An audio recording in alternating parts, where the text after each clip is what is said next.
breaking news as the British burned down Washington, D.C. British troops led by General Robert Wallace entered the U.S. capital of Washington, D.C. and burned many of the public buildings down, including the White House and the U.S. Capitol building. The former President James Madison and First Lady Dolly had already fled to Maryland for safety. Soldiers reportedly sat down to eat a meal made of leftover food from the White House before setting it ablaze. Here's Mary. The brave stone knights to protect people in the city called Hellfay Mountain. The brave stone knights lived there in 1961. The brave stone knights saw a beautiful fortress. So the brave stone knights in love.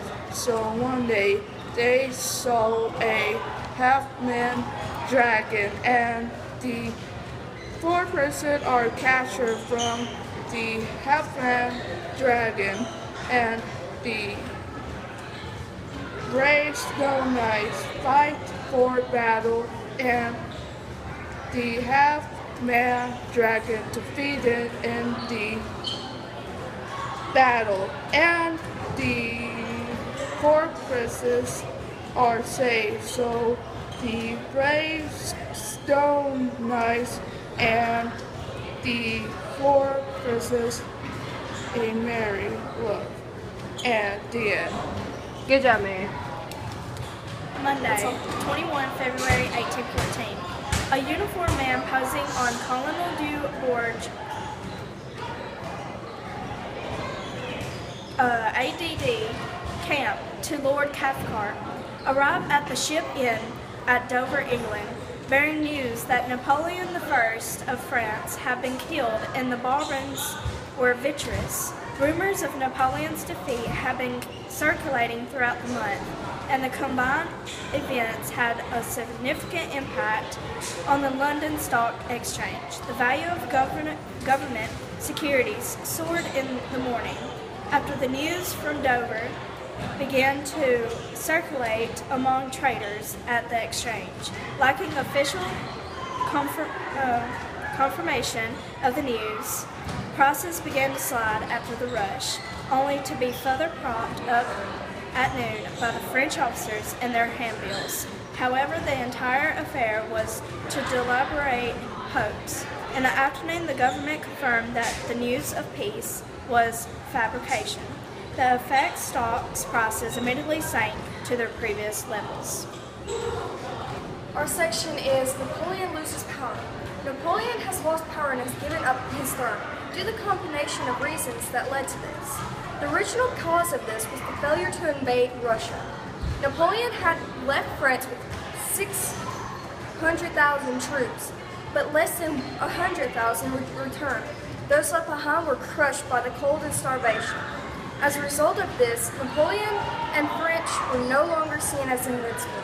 The French were no longer allies with Napoleon, and he was left with a weak army. Such reasons as loss of support both internationally and domestically. Here's Lily. Hold my paper! Alright, I'm going to give you some events that happened in 1814. Is it? Yes. Oh, okay. Battle of New Orleans. On December 24th, 1814, Great Britain and the U.S. signed a treaty in Ghent. The two sides met in what is remembered as one of the conflict's biggest and most decisive engagements. In the bloody Battle of New Orleans, future President Andrew Jackson and the motley assortment of militia, fighters, sportsmen, slaves, and Indians, and even pirates weathered a frontal assault by superior British force, inflicted a devastating casualties along the way. British force mobilized for what they hoped would be the campaign's finishing blow. After defeating Napoleon in Europe earlier that year, Great Britain had redoubled its efforts against its former colonies and launched a three-pronged invasion of the U.S. The British had planned to invade New Orleans, a vital seaport considered the gateway to the United States. Newly purchased territory in the west. If it could seize the Crescent City, the British Empire would gain dominance over the Mississippi River and hold the trade of the entire American South under its thumb. Now,